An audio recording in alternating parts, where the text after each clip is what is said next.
Welcome, Carlos.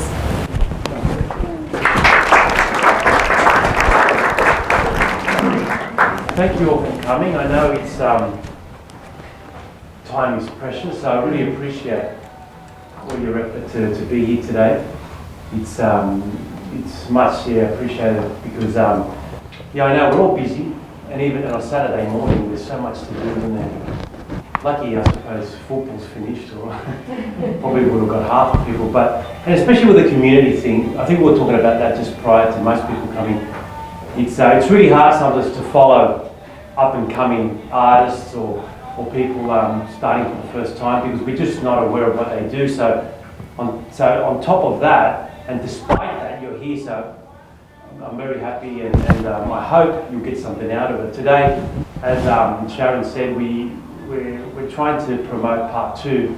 Some of you were here part 1, and it was nice. I mean, as you saw, it's a wonderful place here. The staff were great.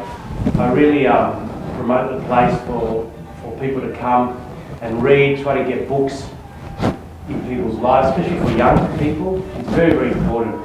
Some things just can't be surpassed. I remember they asked me a while ago, because I do some music as well, where the vinyl records were actually going to go out. And this was when the CD came in. And then I said no, because there's something magical about a vinyl record. You actually, it's big, you get it out of the big cover, you can actually touch the music, and when you put it on, you actually can see almost, with all your senses, that you're seeing it, you're hearing it, you're touching it, the music come out. And there's something magical, despite the crackling, because when the artists started recording in analog, they were recording for that type of media. So there's something different about it, which kind of like went for a little while. Now we see it's back, and CDs have gone. With books it's the same. People say now with e-books and with and all these other type of things, is other books going to die? I don't think so. I think books will be here until the human race is on this planet. Because, again, there's something magical about opening up a book, isn't it? I mean, you open up the pages and you fall into this world, this magical world that we all need as human beings. We all need a parallel fantasy.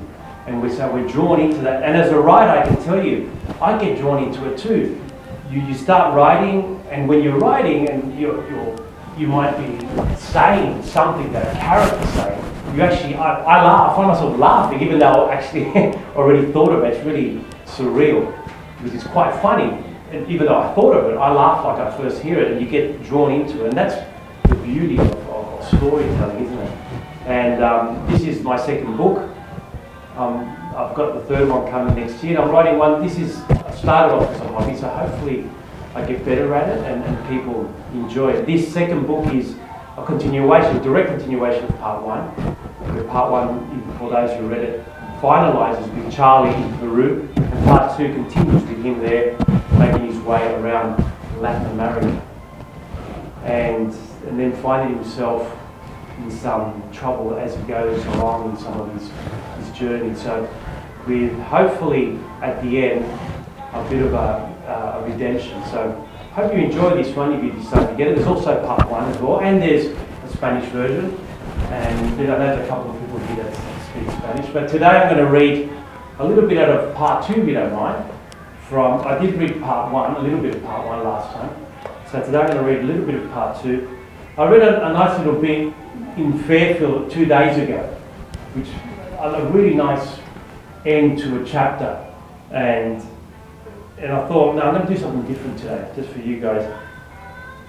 Just to set the scene, this is Charlie in one of his trips. He's in Uruguay, north of Uruguay, on his own. He runs out of money and petrol in the border of Brazil. It's a Friday afternoon, and all he has is traveller checks. And this is probably 1998. And so he has to go to the bank to try to change, in order to try to get petrol to continue. But there's a problem with that. And so this is the setting of where he's at. And this one's called Cornelius and the Old Good Cop, Bad Cop Routine. Arriving in Rivera, he promptly ran out of money and nearly ran out of petrol as a result. It was Friday afternoon and all he had were American Express traveller checks. The only bank he could cash them in refused to exchange them, as the manager of the bank did not trust Charlie, even though he had all the necessary documentation. I was stuck there until Monday, Charlie said, and I didn't want to be. He couldn't confirm that the traveller's checks were good because it was Friday. I remember storming out and saying to him, if I had walked in dressed in a suit, you would have exchanged the checks and called me sir. I wanted to say, I'll be back, and crash a truck into it, Arnie style. But all I got was a name, Cornelius. To avoid wasting petrol, Charlie walked 15 streets to see the man they called Cornelius. He pressed a button on the side of the door. There was a thick black iron gate and another door behind it. Behind that door, there was yet another security gate.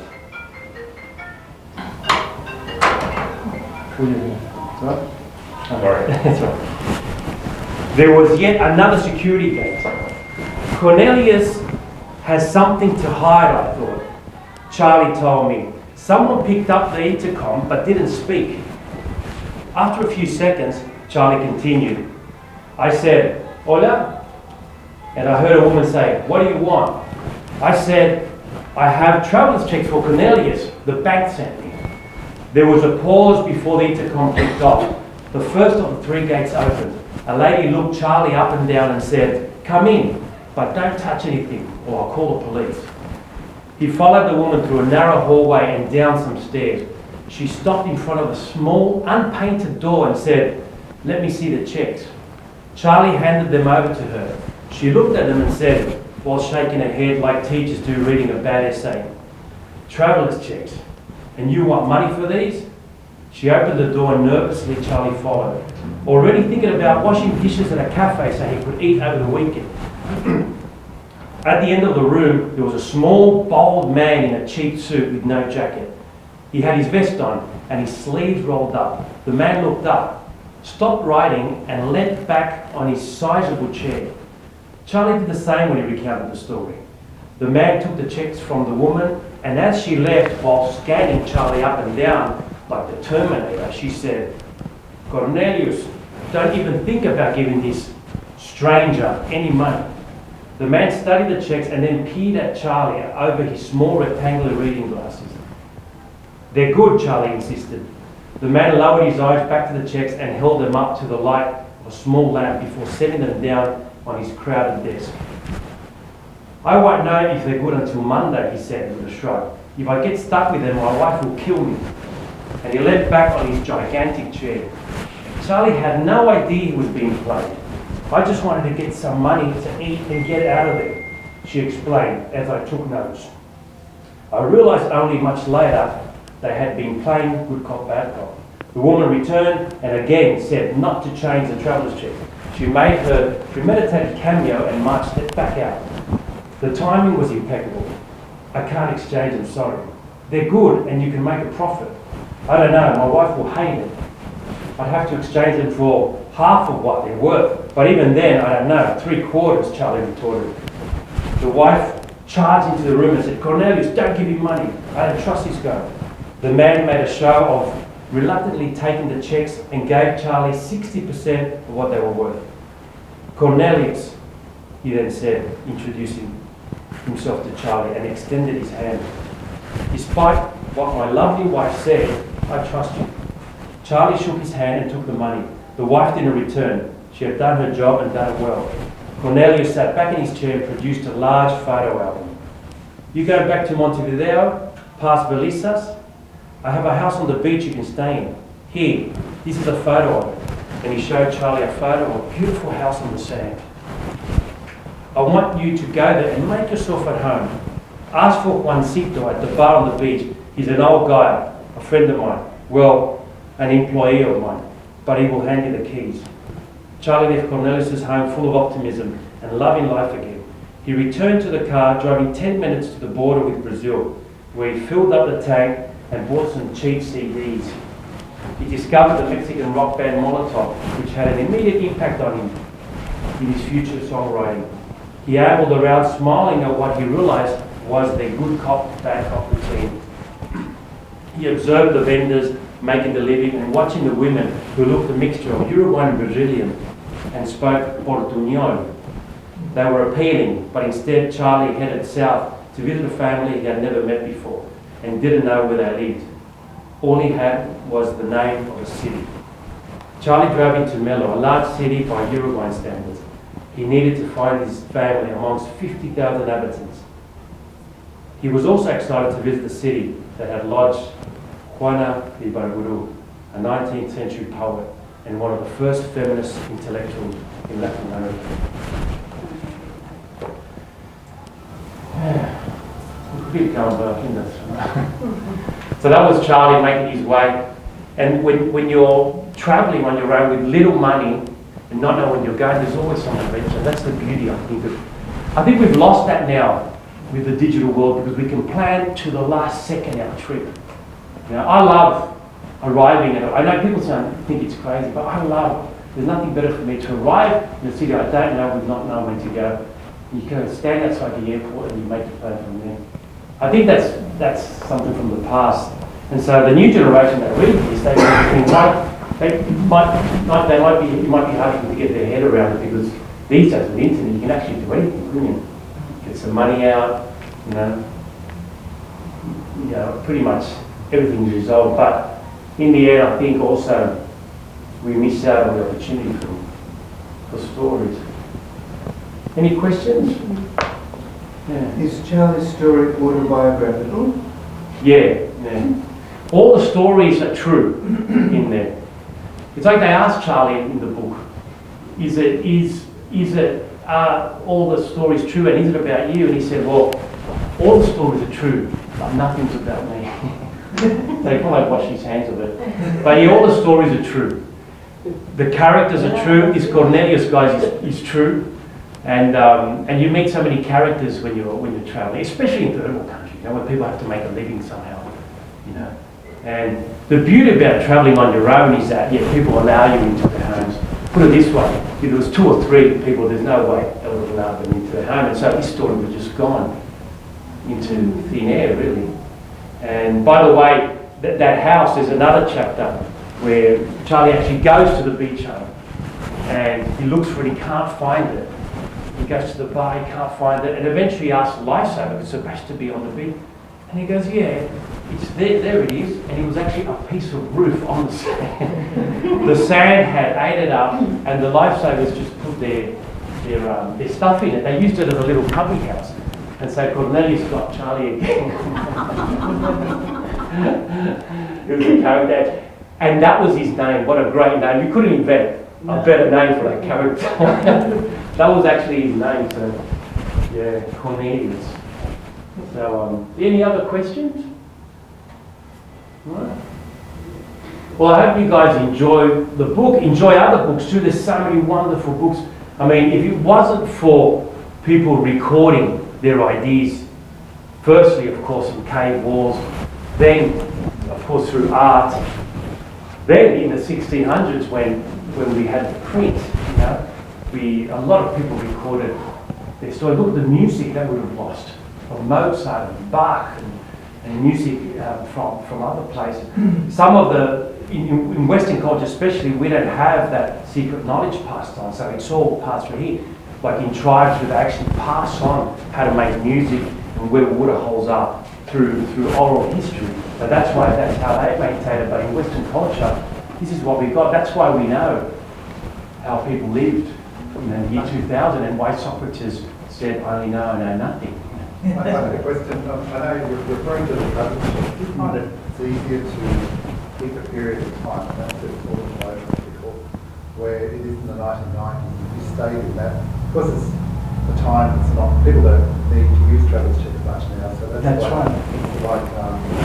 Some anachronism now, so travel check. Yeah. But if you stick in a time like that, I know I've read Sue Grafton, she speaks in the 80s, because and then you read all about fax machines and actually dot matrix, printers, everything's all that. It's much easier to sort of go back to that time period to write them, rather than worry. Then you don't have to worry about modern things like the internet and if that actually is an advantage. I think so, yeah. Well, when you're writing, you actually have to. I think in order to do it, semi-war, I suppose, at least from there upwards. You kind of like need to submerge yourself in that era. But I mean, personally, I was lucky enough I lived there. Now, if I had to write a period piece, a fantasy piece of the 1800s, obviously I'd have to do some research and invent a lot of stuff. So I was lucky enough that I actually lived it. So this book was, I already knew how it was coming because I already had the stories chronologically in my head. The beauty about writing your autobiography is that when people find out, they remind you of stories. There's many stories that I forgot about. That an uncle or a friend, when they found it, they go, "Are you writing when this happened?" And I go, "Oh, that's right, that was funny, yeah." For example, Charlie, when he was 18, he went to look for work in a mine up in Western Australia. And he took a road trip with two other guys that he didn't even know. So this road trip through the desert, they run out of petrol in the desert. That's in part one. Yes. And then I read that. And then Charlie then hitchhikes 200 k's of the road, and then he comes back with a policeman because he couldn't get a hitch back because he looked pretty bad. He looked like Che Guevara after a weekend out. The long hair, and all this. Yeah, so no one would take it. But someone did take him on the way because it's almost like a code in the desert. When someone's broken down, everyone stops.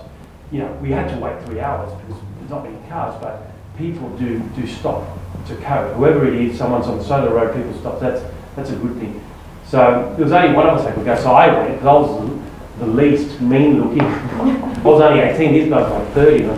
So I came back with petrol, went back, and then we eventually got up north, and we stayed for about a week, in Catherine actually, 200 k's from Darwin. We ran out of money again. That's the thing, Richard. I always run out of money. Maybe not wanting to work at something to do. So, hence writing books. Carlos, what authors have influenced you the most to sort of get you starting writing yourself? Many. But it's written in the style of two authors that I absolutely love. One is Albert Camus, who's a French existentialist who was awarded a Nobel Peace Prize in the early 60s. And he wrote a few novels, one called The Outsider. I recommend it to anyone. It's about this big. It's 120 pages. It's the most wonderful novel ever read. You get those 600, 800 pages. This guy says it all in 120 pages. It's beautifully condensed, and it's wonderful. And he was also a philosopher, and he wrote a book called The Myth of Sisyphus. You guys might have heard about the absurdity of life and so forth.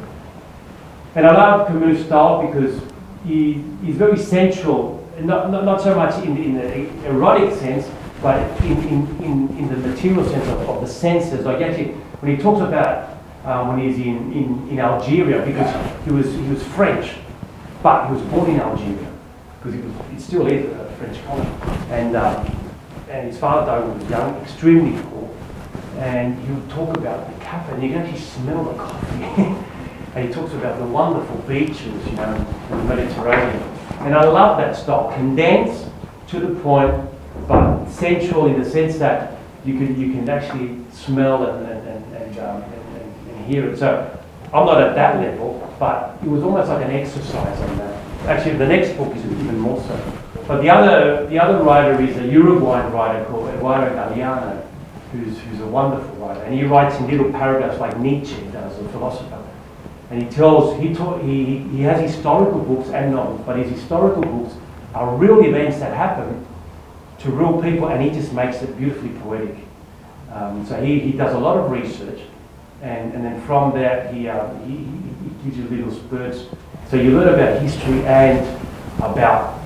but also connected to the experience of an individual, how they felt it to be a war. So it's the eyes of an individual, which is wonderful. They're probably the two major influences, but there's a lot of other great writers. Well, what's wrong with Australian writers? Both of these from overseas.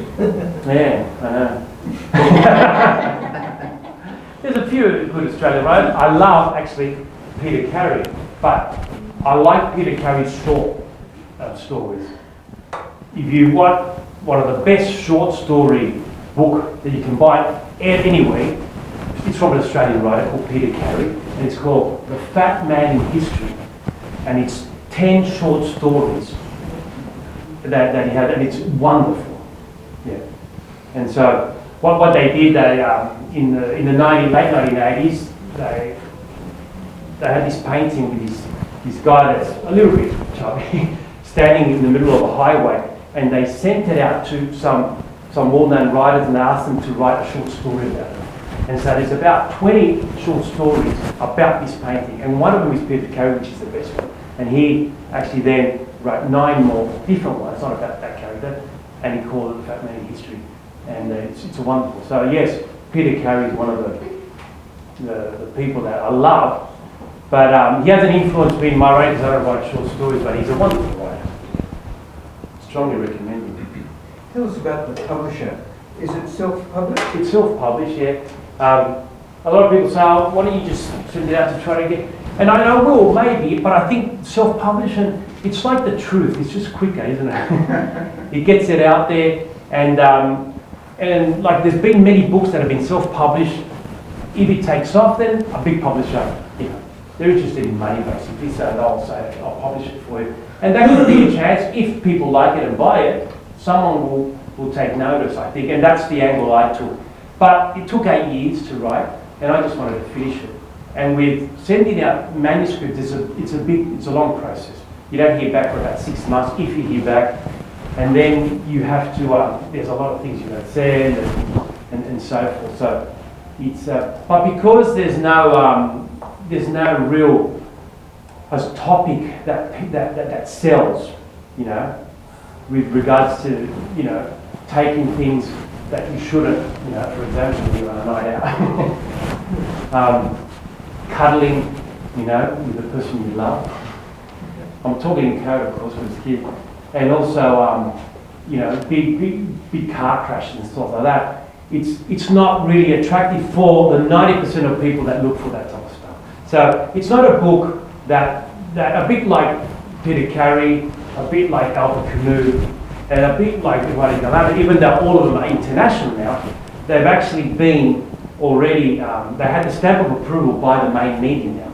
So, because they sold, they realised there is, so a lot of people have started to buy it, and so again, you know, in capitalism that's what happens. You become a product as soon as you start selling, and so that's the aim, isn't it? Yeah. To become a product. So yeah. One thing you haven't mentioned, Carlos, is you buy the book, enjoy it, and you wish to buy someone that your friend. The book is available at Orange and Touckley news agencies. Yeah. See, I don't need a publisher. This is my agent now. And yeah, / bodyguard. Especially after people read the book, I need a lot of protection. Get hit with a book.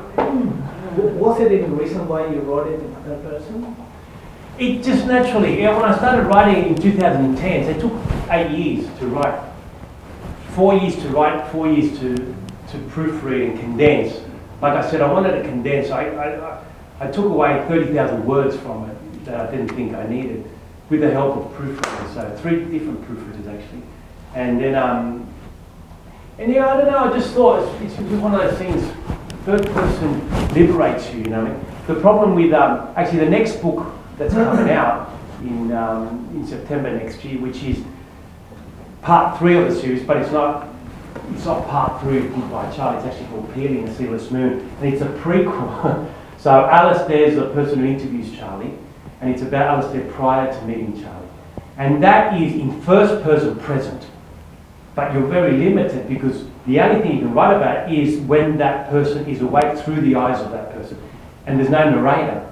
The only narration is his thinking. So whilst it's quite interesting, obviously it's great for character development because you understand that character because everything he does, everything you read is through his eye.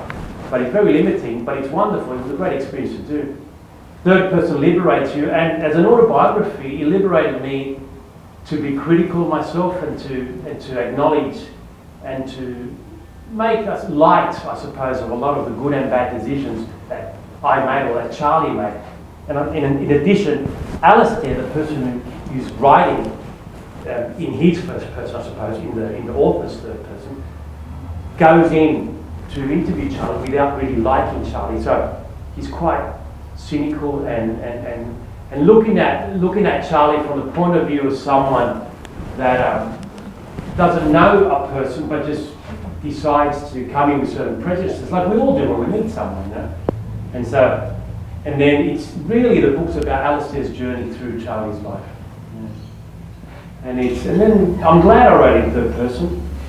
I'm glad because he gave a lot of scope also for quoting, like I quoted Charlie later on talking about that Cornelius thing later on, years after telling him about that story. So Charlie led back just like Cornelius did, you know, as whilst telling the story. So he gave you a little bit of shift of time, which I love, which is hard to do. Some of it I think I pulled off, some probably not. It was very difficult to do, be complicated. Any other questions? Yeah, what got to your point in your life's journey when you felt you had to write books? I've always been interested in writing. Actually, I've been interested in everything. I try to do, I think life is very, very short and there's no reason why we shouldn't try things. That's my kind of philosophy, right? And so, I've always been interested in writing. Even as a kid, the first lyric I wrote, I was 9 years old for a song. You know, so I always loved writing words. And then I started learning music and I started putting music to those things. So I've always saw myself as a writer, whether it was a lyricist for songs or you know, a novel. But throughout university, I wrote 3 plays. I opened up a theatre company, which is also in the book. And I wrote 2 books of poetry, so I've always been writing. It's been like an outlet for me. You know, some people like waxing their car on a Sunday, I kind of like but it was an outlet, and you can see chronologically some of the poetry that of my state of mind at the time. You know? It's some of it's quite dark, some of it's quite but I always used it. Then I thought when we were overseas with my wife, and my kids are probably sick of hearing this. And I decided to buy a little laptop in South America. We live in a house with the beach with the 2 little kids. I've got 2 older kids too. And I started writing. Yeah, there was a huge introduction that's not in the first book that eventually went as well. It was a bit I didn't need. But I wrote the introduction to the point of view as third person, like blah blah blah.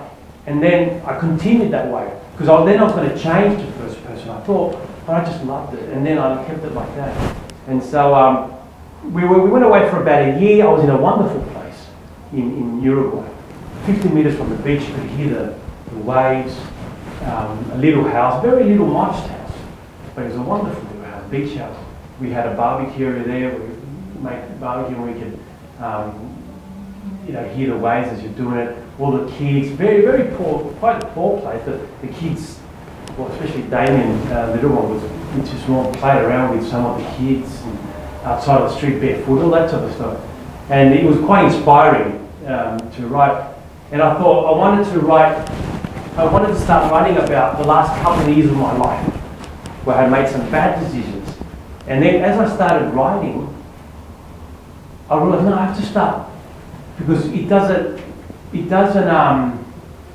really make, I suppose, it doesn't give Charlie the opportunity. It doesn't give the reader the opportunity to know who Charlie is. Because when someone makes a decision, it's not just that decision, there's something that comes before that. But before that, something else, it became autobiographical, isn't it? Yeah. In 1980 it started when Charlie was 11, but then it goes back to when he was 1, 2, 3 from there.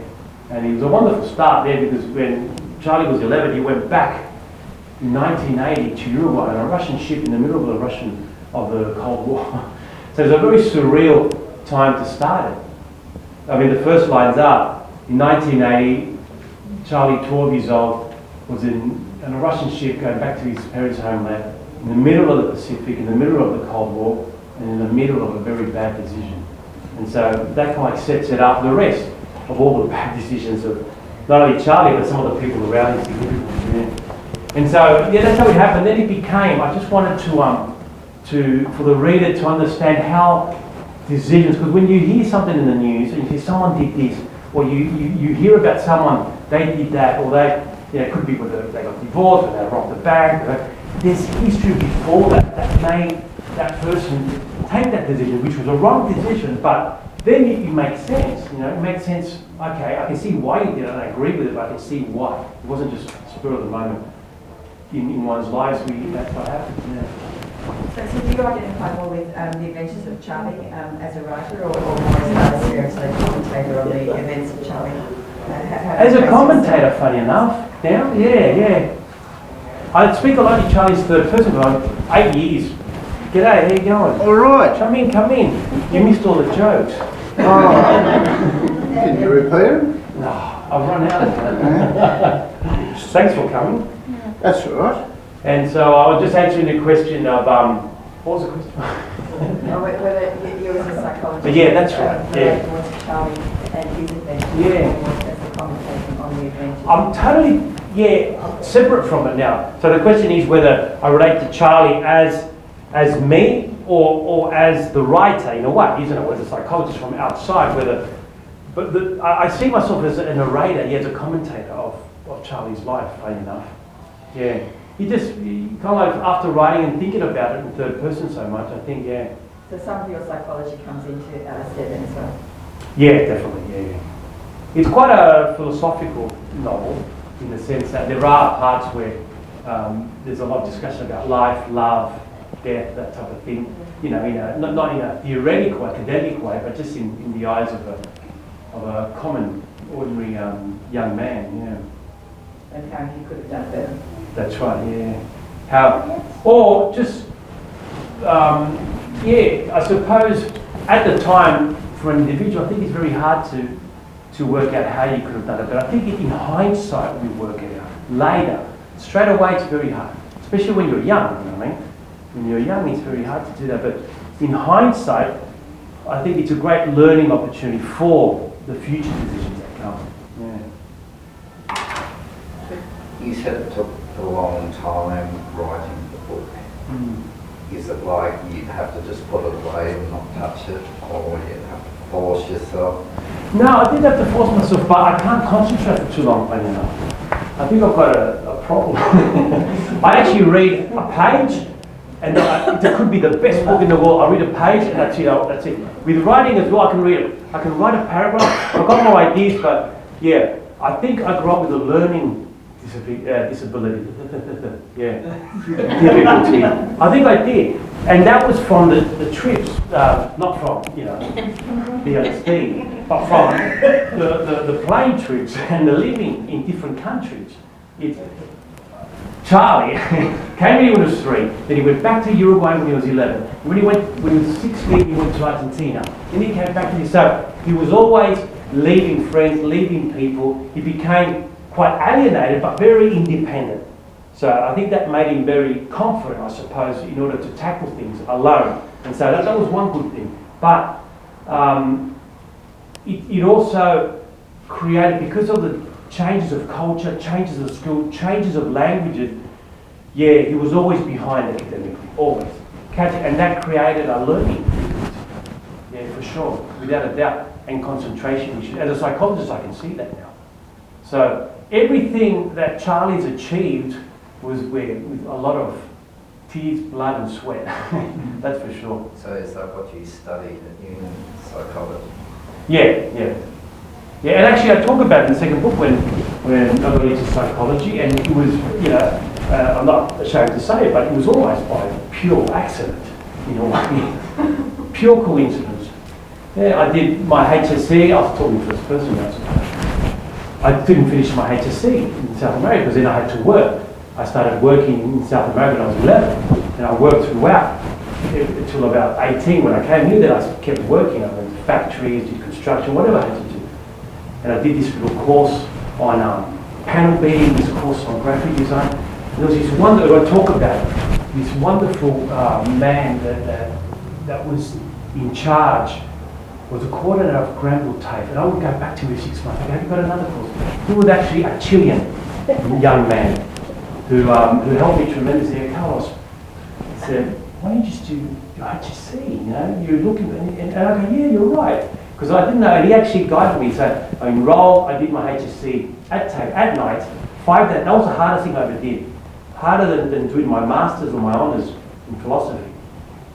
Because I had to go at night time every day, Monday to Friday, and I was working at a factory, done on foot doing that. And I did it in 2 years. So same as someone going to school. I finalised that, and Ferdinand, who's a character in the book, he's a very good friend of mine still, his name's Ferdinand. He came around one day to my parents' place. I was still living with my parents, I was maybe 21, 22. 2 application forms. He goes, do you want to study psychology? I go, yeah, all right. So I filled it. He filled it. And I sent it, he did it. And funny enough, I remember going, yeah, I got in as a mature student because I didn't even get the good marks at my HSC. At that time, it was out of 500. I think I got 250, half, so 50%. But because I was a mature student, and I probably, I don't know, I suppose charmed the person who was taking. That's how Charlie got a lot of these things. Even now. Like, yeah. There you go. So basically, they called me and I started psychology and I loved it. And I didn't do that well either because I was still working, and then I had 2 children. I was juggling full-time university, full-time work at UWS. That's also, I opened up the theatre club and I was doing theatre. So I went through a big manic phase. I was doing a lot of stuff, writing the poetry and all that, which I did a lot. It also comes at a cost in other things in your life because you leave some things aside, of course, which I talk about in the book. And so, looking back now, I don't know how I did it, to the truth. Like, to study full-time and work full-time, and in addition, do creative stuff. But it got me to the stage where I finalised that. And again, I got into my postgraduate course by pure accident. Because he could have finalised there 3 years study. It's all in the book.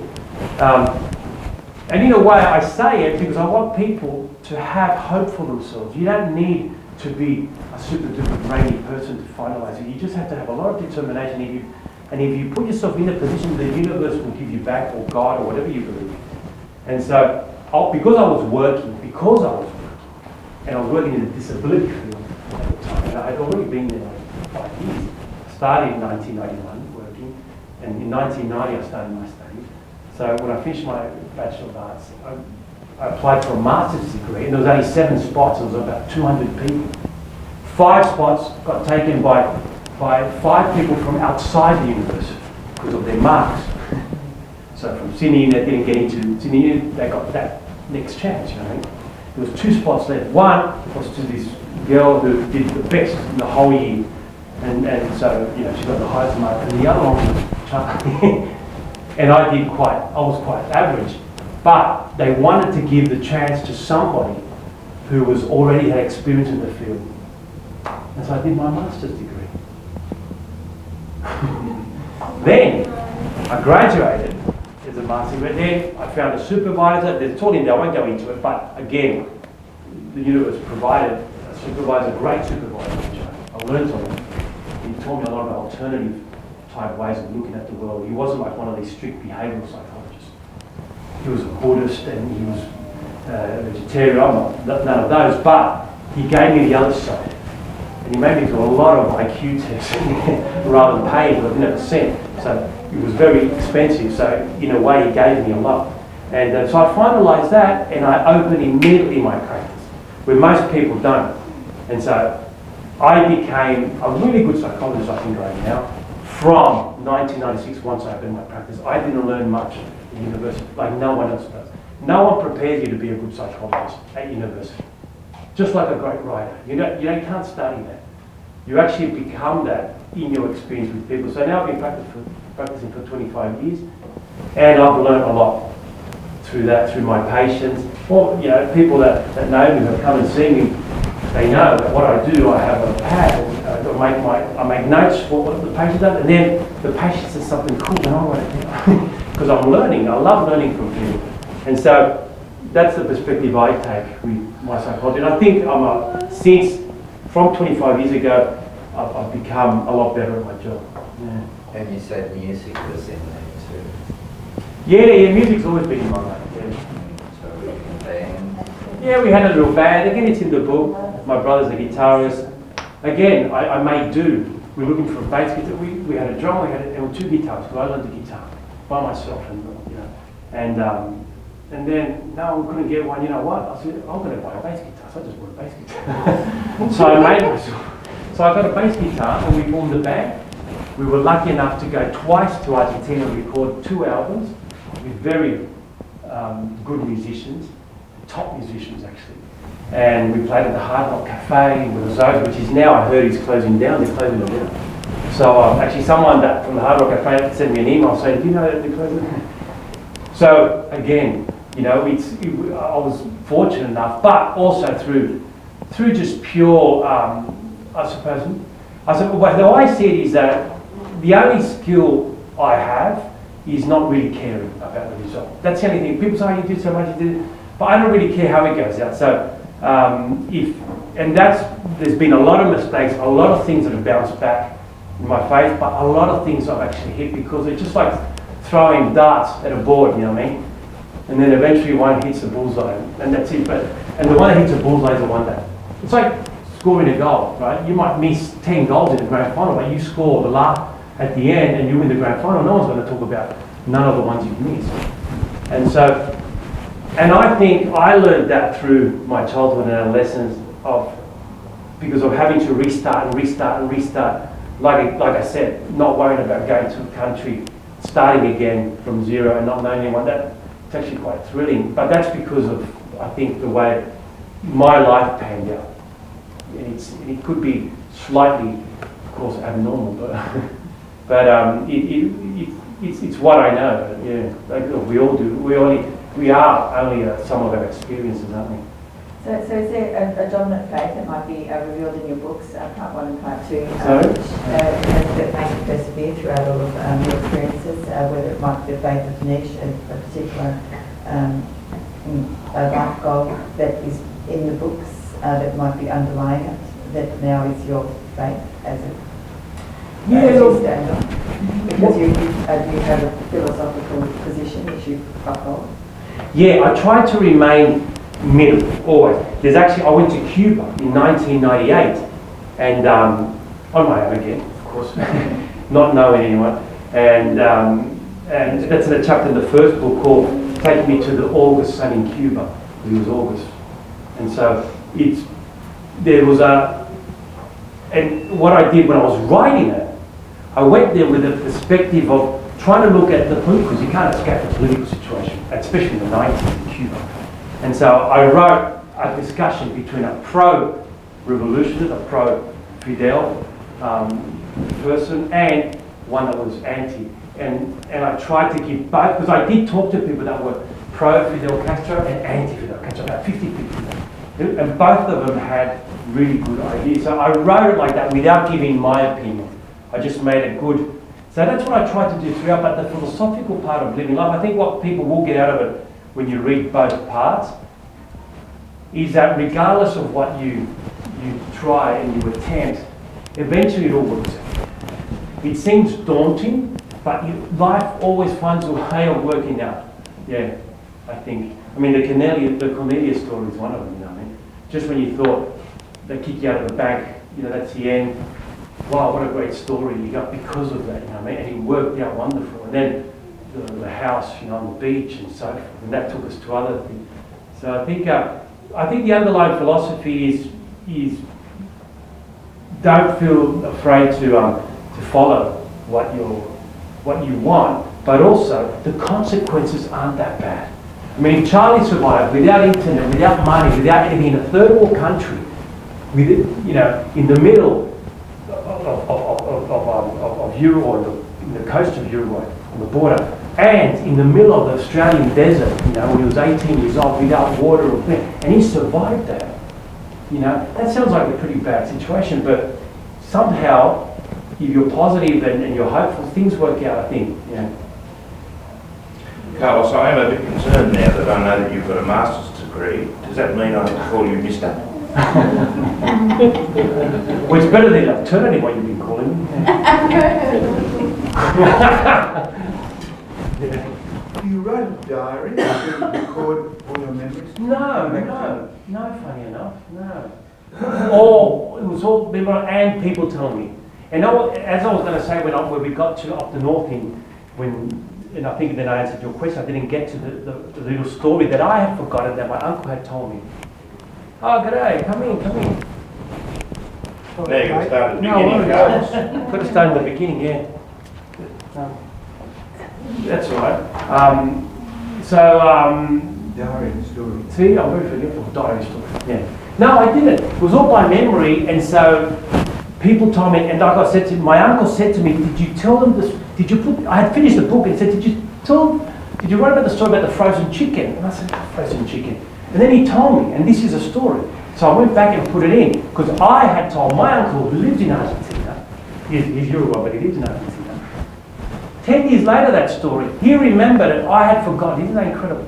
And so what happened when we ran out of petrol, then we went to Halls Creek, and then to Catherine, sorry. We stayed a week, we ran out of money, and so we went to the supermarket, and I was hungry, so I started taking cans of tuna.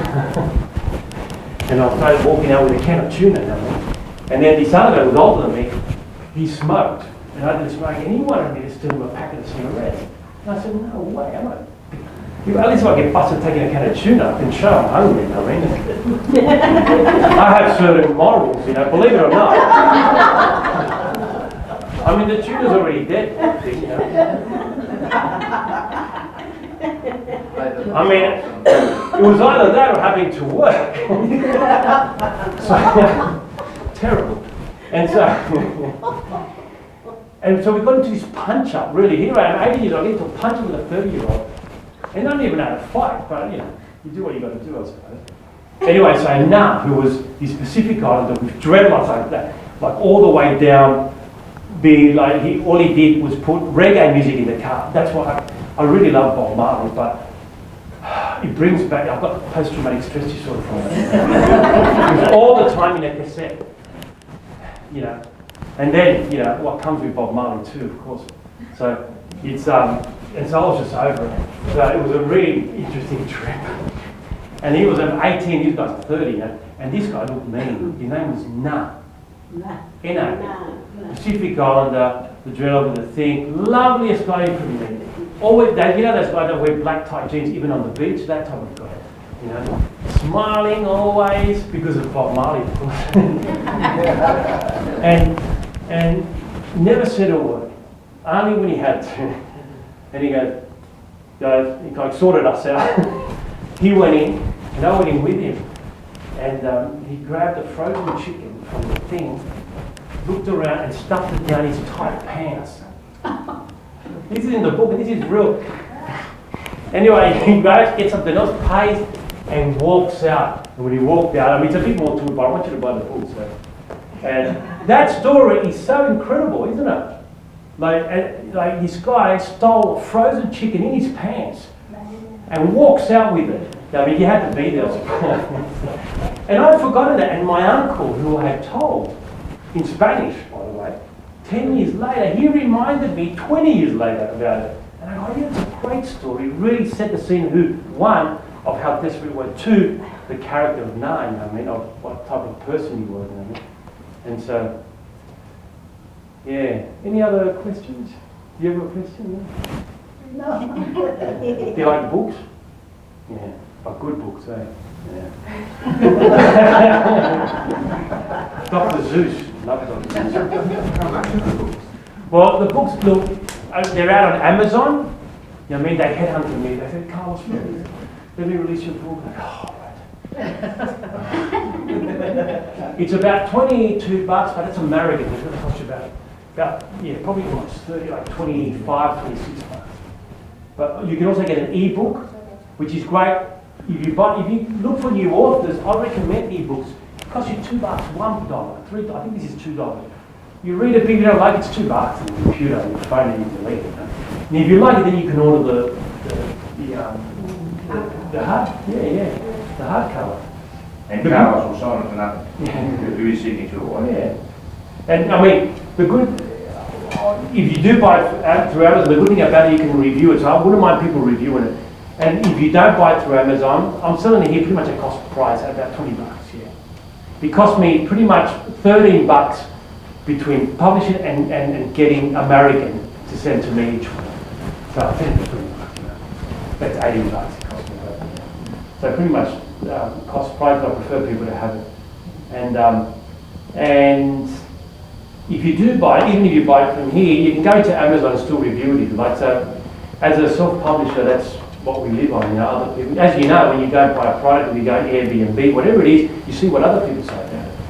So I would appreciate if that's the case. Any other questions? How often do you write a week? Yeah, actually, you were saying about the focus. I didn't get to focus. I might write, my goal is, the book I'm writing now, is 200 words a day, which is nothing, it's a paragraph. So I've got a saying, set yourself up for success. So if I say I'm going to write 10 pages a day, I'm not going to do it. And I'm actually going to not even, I'll do less than 200 pages a day because you can't avoid it. It's like going to the gym, isn't it? I've got to go to the gym today, rather than just do a 20-minute walk. I tell people, just have a 20-minute walk. Don't worry about 3 hours at the gym. Just go for a 20-minute walk like every day. And that's what does it. So 8 years, eventually, 150,000 words. This one, my goal was 15 pages a month, which is about 7,500 a month words. Now I've got another 6,000 words. 6,000 words because I'm not, on the beach, just trying to avoid working now. Yeah, I'm actually working now. Well, working, and so that's of course 6,000 words a month. 30 days is 200 words a day. So now I'm behind. So by 30th of January, I have to have 32,000 words. So I'm almost 28,000. So I'm a little behind. So I've got to now punish myself and say, now you've got to write 1,000 words, and I will, just to get. So the that's how I do it. Yeah, 1st of December comes. I look at the word count, and it has to be 32. So if I do it now, do it later, then I've got to just sit down and do it. So you have a specific time? Yeah, it's a bit OCD, I know, but it's the only way to get it done. Yeah, at night time. I've always written at night time, but funny enough, the best thing I ever wrote was the back page. And I wrote that at 5 a.m. I woke up one day and I wrote it. My head was clear, it was fun. But I've always written at night time, candlelight, with a glass of wine. It just sets the atmosphere, yeah. But I really would love to be able to get up early and write a lot more because it's a fantastic thing. So this is just to finish off now. Charlie, a charismatic psychologist turned rock star, awaits his public execution with unnerving calmness. He tells his provocative story to reluctant author Alistair, who has been commissioned to write an adverse account of Charlie's histrionic rise and breathtaking fall. As his journey unfolds, Alistair encounters the strange people who knew Charlie, taking him to exotic places around the world. He discovers a curious and disquieting secrecy, a peculiar world of complicity, and a plot to protect Charlie's short but extraordinary life. See, it's 5 a.m. Best part of the day, mate. Yeah, it is, yeah. I will, as the older I get, I'll probably start doing more in the morning, I suspect. So, but yeah. Any questions? I think that's it. Let's see. What do you reckon? Yeah. We've got some food out there now. So you're selling the books here now? The book's here. You're welcome to have a look. Take one. I'll sign it now if you want one. Yeah, no problem. And like I said, strongly appreciate a review on Amazon if you don't mind. Yeah, you just get on Amazon. But if you're not on Amazon, you don't have an Amazon account, you've got to open one. But I recommend it because you can get everything on Amazon. Amazon is the biggest company in the world. I don't know if you know that. Yeah, it's the biggest company in Australia that haven't hit off, but eventually, eBay, all these things will be eaten up. Capitalistic monopoly. That's what happens. Yeah, GST. Yeah, but now they've changed it, so they're off now. But the good thing about it, they opened in Australia, which my book cost $50 when I just got it. A month later, because I knew they were opening, it went down to 20. because it had to be printed in States and Company. So now it's printed in Melbourne. Yeah. And so you can open an account, I think, with $1.50. So what I tell people is just they can buy the ebook for starters, open an account, then review the ebook, and then order the other one. Plus there's books, there's merchandise, there's anything you want on Amazon, all around the world. The best books, latest editions of any author. You know, then there's CDs, there's music, even T-shirts and stuff like that. But there's a lot of cultural things you can do. So that eventually, yeah, it will be as big as the States and Europe. It's just inevitable, isn't it? Like most other things. Yeah. So I went with Amazon because they make it so easy, basically, as a self-publisher. They make it very easy. You know, hard books, e-books, make it very easy to do. You know, and so the other ones are a little bit complicated because they're their competition, and they're great, but it's just it's a good start. You know. It's like 1,000 lawyers under the sea. It's a good start. Don't forget, if you like the book, tell your friends. Buy local, get it to the news agency. Yeah, we've got some news agencies happening, yeah. So they're selling for about, what, 20 something, aren't they? No, it's about $29. Yeah, of course they want the $9 profit. So, but that's fine, thank you for you people that came. There's people that I've known for a while, some people I've known recently, and from many areas of my life. So I appreciate you coming, and I'm also on the radio with Deb Lennon, who's here from Coast FM. She has a wonderful Very program. lovely to have you on every week. Oh, yeah. We better talk some money then. Oh, So you modeled this off. okay. Is he your representative? He's my representative, and my bodyguards. You make sure they No. buy. You stand at the door. If they don't walk out with a book. So you're a bit like Frazier, are you? Yeah, yeah, but just during the day, that's all. But he's got his night program. Hasn't he? Yeah. I would love to have a program eventually like that at night time.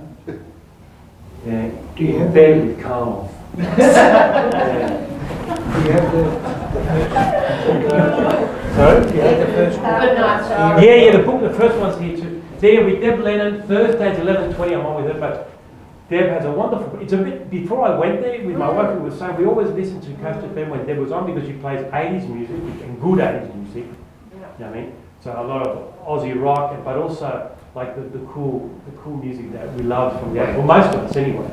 I was lucky that Mike walked in with your book, and that's how See? I came to meet you. See, that's And right. Mike read the book, Yeah. contacted you, came to Isn't it incredible? and then every week you come on now. See, I wasn't actually terrified of this man. I wouldn't have given the book. Well, he, the way he asked for it, I had to give it to him. And I thought, oh God, yeah, down the book go. But he landed me a radio program. The universe, thank you. Yeah. I don't want to talk about too much about what's in the book, but the mushrooms, how you got away with that. Oh yeah, the magic Everyone mushrooms. can really look forward to that bit in the book. Yeah, the magic mushrooms. Oh, Magic mushrooms, got money. I'm going to think this guy. But I didn't touch anything, of course. Yeah. but you're right. Things turned out well for you. So you're like Clinton, you didn't inhale. I didn't have. I didn't have. Yeah. So Hey, what were you saying? Do you want me to say something about that part? Sorry? Oh no, and you were right. Things turned out well for you. The Things turned universe out well. looked There's a after you. wonderful part where we get pulled up on SWAT team and we're hunting for magic mushrooms. This guy, and we put in this truck with 3 semi-automatic weapons, and there was 3 cops. One, the leader, of course, with the Ray-Bans, fully like a movie. The other, the baddie, of course, like that, hitting you in the head with the end of the rifle. And then there's a good one. Yeah. We go, oh, I don't need. But yeah, it's a wonderful story. But the 3 of us, was 3 of us, me, Jack, and this hippie guy that we met. He said, we've got to go to get magic mushrooms because the sun came out. It rained the night. There's magic mushrooms. Okay. We were not doing anything. And yeah, the SWAT team came because we were trespassing. And of course, all they wanted was money because they heard our accent. But you know what? I always told this, and I say this in the book. I had hair about to here long. I had no shirt on, shorts, right? And so obviously unshaven. I was pretty skinny at the time. Living with these like hippies and stuff in this place called Bologna in Uruguay, which is a wonderful place. Wonderful people, very alternative. But we stayed there for a little while. And that's when the storm came too, that we had to, anyway, there's a few connections there, but when we actually got pulled over by the cops, I was just talking constantly and trying to confuse them, of course. And Jack, he had traveller's checks, again, back to the travel check, and the cops were wondering, how do you know, they wanted money, but we had no cash. So we cash, you just finish it off, here, $100, maybe you see that. They searched them, and anyway, it's a funny story about them not searching me, which was a good thing, but you have to read the book. And now, firstly, the guy, the hippie guy, he told him that he was Argentinian. Then they got and they got angry because he was actually Uruguayan, so that made him an angry. And then I thought Jack was lying about the travel check and that he had to get rid of the bag and that. And actually, yeah, funny enough, the only thing, and they actually ended up believing all of us as we were saying, you know. And funny enough, the only thing they didn't believe was the only true thing I said, because I was talking constantly. The only thing that I said that they actually believed was, that they didn't believe was the only true thing I actually said in that 2 hours that we were in the back of the truck. They asked me, what do you do in Australia? And I said, I'm a psychologist, and the three of them laughed. Because here I am, hair down here, they made us go like this, their hair to see you hanging, shorts, skinny, unshaven, you know. I look like a cross between, yeah, I suppose, Che Guevara and Jesus after his 40-day night walk. Yeah. So, yeah, that was hilarious, because that's the only thing they actually laughed at. Yeah. Anyway, it all ended up well. We ended up friends talking at talking outside the bus after it all. We all worked it out in one way. And with the head honcho talking to me about, how can I go to Australia?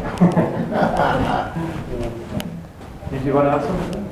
I was just going to say, it's a bit like that show, was Banged Up Overseas, yeah. Oh, yeah.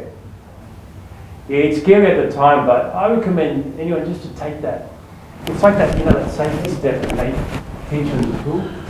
It's scary to start, but yeah, I think in the end, it's you know, when we're all gone, I suppose the only thing that will remain are going to be our stories.